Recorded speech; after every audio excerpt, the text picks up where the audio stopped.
What is up with it? We got blue Doflamingo versus blue Doflamingo. Looks like Pirate King won the rock, paper, scissors, and interestingly enough, chose to go first. Not sure what's going on here. Okay, there we go. On one, they played the Sengoku. So it looks like they, on one, played Sengoku and kept their hand. This tells me a few different things. Because they didn't mulligan for a Perona, either they already have the Teach in hand, or their hand is just really crazy, and they're like, this Sengoku is either going to find Teach or I'm going to blind hit. And even if one of those two things doesn't happen, the rest of my hand is so strong that I'm willing to accept that risk. This is a bonkers hand.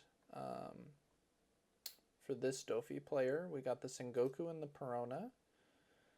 Grabbing the Jinbei.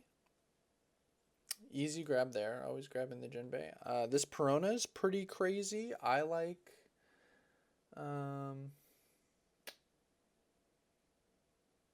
I guess the question is, do we really want to get Teach in rotation? Do we want to play the Teach on 4? Is the question. And I feel like, yeah, I feel like I do want to play the Teach on 4. In worst case scenario, we can always be playing Law just to bounce our own 2/1 drops and really start gaining advantage on that, especially because when we have the Teach on board on 6, we're going to be able to have the 1 free Dawn for the Sengoku. Okay. Yeah, I didn't pay too much attention to the rest of the stack, but I think really the only thing in there that we super cared about was the Law. The Law is really strong there. So let's see what Pirate King does. Either they're playing Teach or they are blind leader affecting. For sure they're doing... Okay, it looks like they're going blind and they miss. So this is so strong for this player. The Teach... Okay, we're placing the Jinbei. And at this point... Okay, so we're doing that. And at this point, I really want to see them...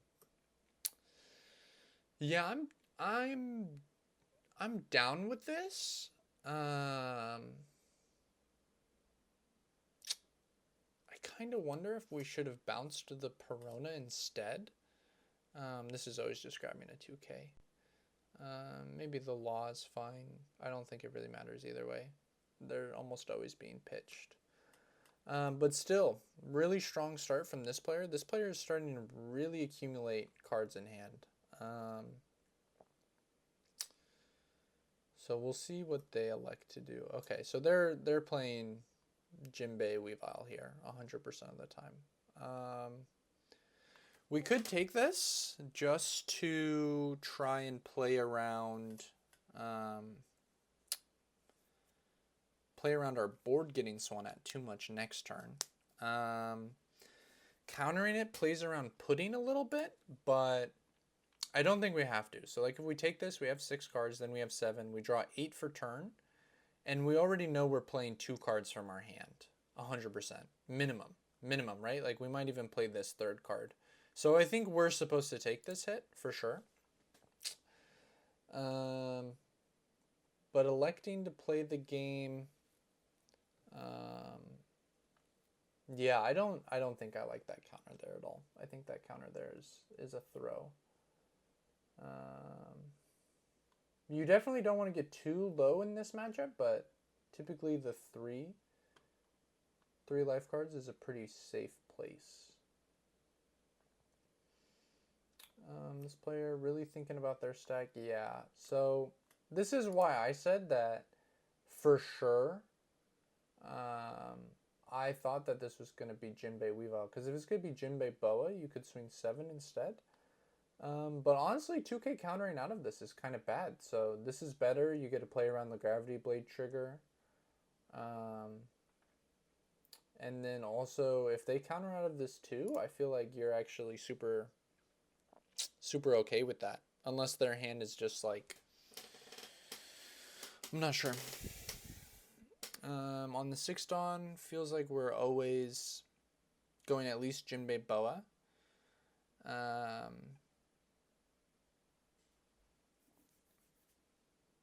If we go Jinbei Boa, we gotta play over both of our 1-drops, which feels a little tough. Or actually, we can go.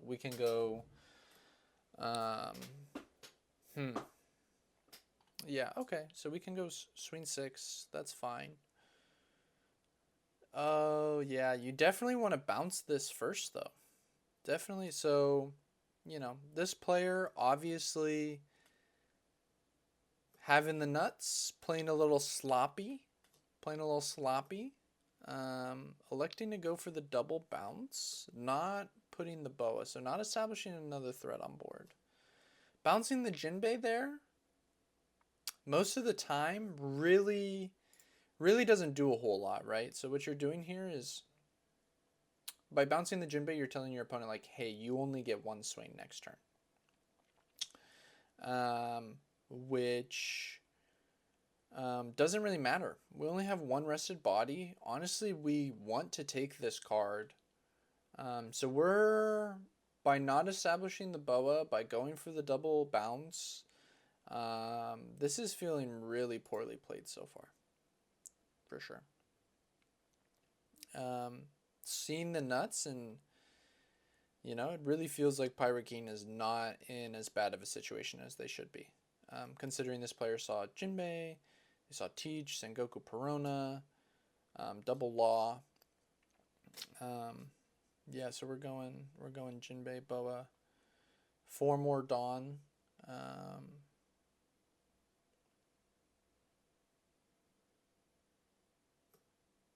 Okay, so going 8. Yep, just got to take it. And if we think about it, if we had taken this hit earlier, and we had chosen to play the boa this last turn, we would have a 2K in hand and a blocker on board.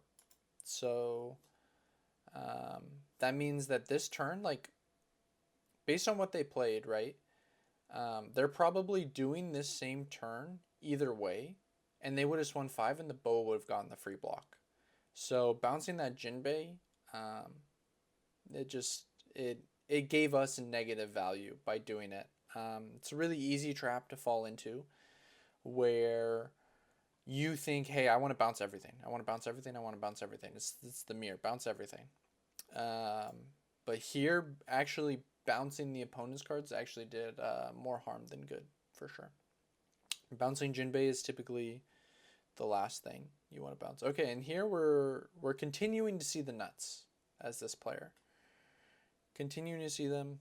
Found the Jinbei. We got the blade coming up for next turn, so we can just raw blade plus leader effect into this boa, or if we want to swing a 7 and a 7 in teach effect, we'll be able to do that too. This just continuing to see the nuts. This is a scary board, though. Scary board for sure. I think we want to try and claim this Jinbei, because if we know we're going to Gravity Blade next turn, but at the same time, swinging at this Jinbei doesn't feel particularly good, because it's so easy for them to rebuild. I'm not really sure. I'm not sure if we want to. I guess, like, we're always bouncing this. So if we swing at this, we bounce this. Now they only have 3 swings.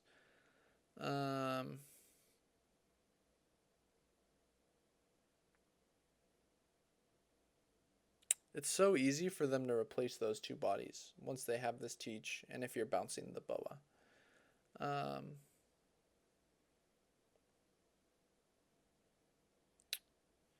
You're up in life. You have this law that you're gonna get to keep recycling. Yeah, I guess I like swinging at life. Just keeping the aggression up. Would love to hear if someone has different thoughts on this. If they feel really strongly that you have to swing at the Jinbei, but I think I prefer swinging at life. Just swinging at life 7 twice. You're putting them on, hey, for the rest of the game, I'm gonna be hand checking you. And like if they want to be swinging at our board next turn, we're super cool with that because we can rebuild it so easily, right? With this gecko. Only really gets problematic, I think, if they bounce our teach. Gravity blade trigger on either of these 2 hits would obviously be really annoying. But despite the misplays, this still feels super winnable for both players. In my opinion, I don't see either player who is like definitively winning this game at this point.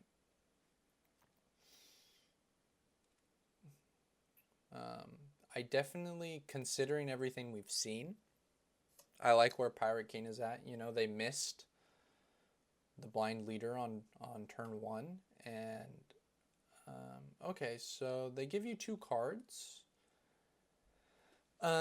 You could, once they give you those 2 cards, you could swing at the Jinbei. Because when they give you the 2 cards, now you can kind of, I don't want to say starve necessarily, but you can really start putting them in a resource war. Because you're going to Gravity Blade next turn. Like, they're going to run out of cards. I think once they counter out of this first 7, maybe you do swing at the Jinbei. Honestly, maybe you do. You tax them for 2 cards. If they want to keep this, it's going to take 2 more cards out of their hand. And then they're going to start their turn with 3. And if they don't take it, they're going to turn these sideways next turn. So, like, let's say they play 2 cards out of their hand. Well, I guess they'll probably just play the Boa, right? So, if they don't save this, they'll start their turn with 5 cards. They'll play the Boa. The Boa will play whatever off top, most likely. They'll have 3 swings. If they don't find a law off the top, or they might, I think they maybe have one in hand, actually. I'm not sure. Maybe swinging at the Jinbei here is nice, especially because we know we're finding the Gravity Blade. So just once they give you those 2 cards, I think giving the 2 cards was a mistake. I think Pirate King should have taken and then countered, but I'm not 100% sure. Pirate King really thinking about this. I feel like this has got to be a pretty easy take, right? Like, you really don't want to go so low in cards in hand.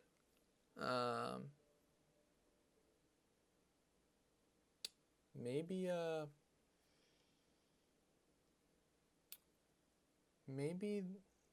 yeah. Maybe just double swing at life is fine. I really could go. I would love to hear people's thoughts on that, on why you'd want to do one or the other. Here I think you got to take this free block. Right here, to me, what they're representing is I'm gonna bounce law, play that, bounce my Jinbei. Yeah, and just not taking the free block. Maybe they're worried about them using these 3 swings to remove the board. Just going tall and swinging, but I don't think that's too much of a concern, honestly. Because if they spend their whole turn doing that, you know, you get a gravity the board, you get an establish board. It's not too scary if they do that. And then yeah, here Pirate King is looking really strong, looking like they're in a really strong position, and we were not able, well, not really willing to counter out, because we want this card, and the only reason we want this card is because we countered earlier. So again, I really think, because we could have countered, but if we countered, then they swing again, and we don't want we really want that card. So so we knew we were getting this. We can definitely like Gravity Blade these two. So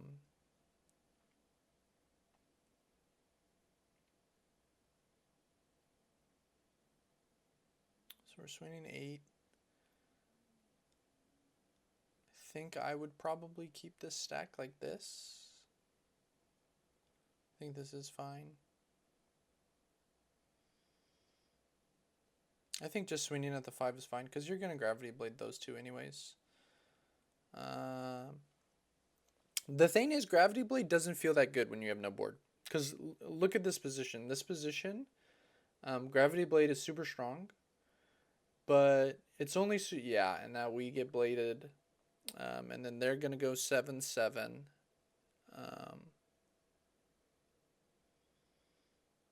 7, yep, you take that. And then you really don't want to see the boa come down here. Okay. That's fine. Yeah, and at this point, Pirate King like just wins the game. Like it's just over.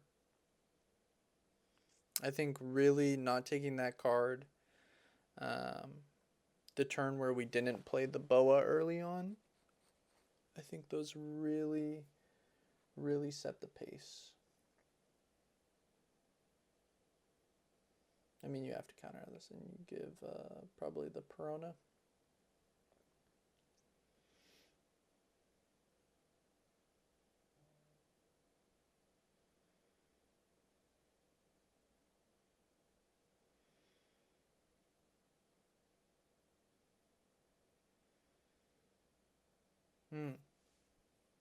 The Gecko, why would you not want to do the Perona?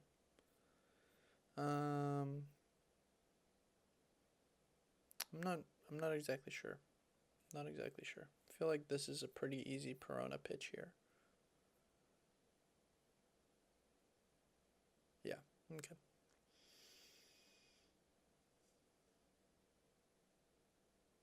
Oh, maybe because of the Jozu.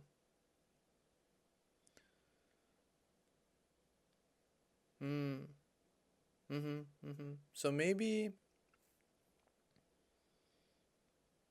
honestly, maybe we could have kept the Piranha then. Because the Jozu is just so much stronger here with the Piranha. We could have...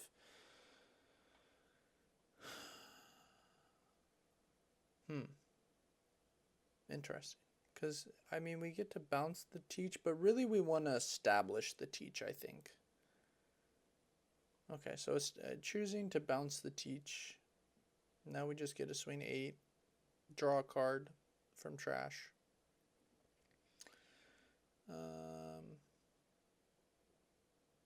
I think we're grabbing a 2K. Yeah. And now we are really hoping to kill next turn. If we don't get to kill next turn, we just lose. Because we're never surviving 2 turns. We can survive this turn, for sure. For sure we can survive this turn.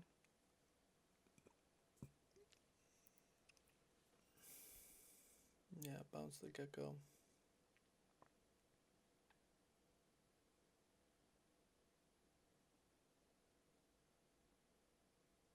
Yeah.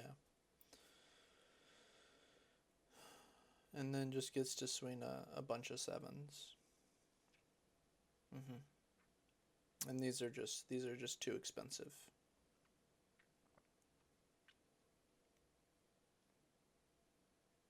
Yeah, definitely Pirate King showing here how even when your opponent sees everything, if they slip up a couple times and you're able to capitalize, like it is so winnable, right? What did this player not see that they could have asked for? They saw everything. They saw everything, and Pirate King really showing how you can find a way. Yeah, just going 11-11 here. They have so many cards in their hand. I don't think you can ever go like 10-12. You have to hope that they don't have enough to counter, but they always do. They don't make this play unless they do. So yep, they had, what was that, like 14?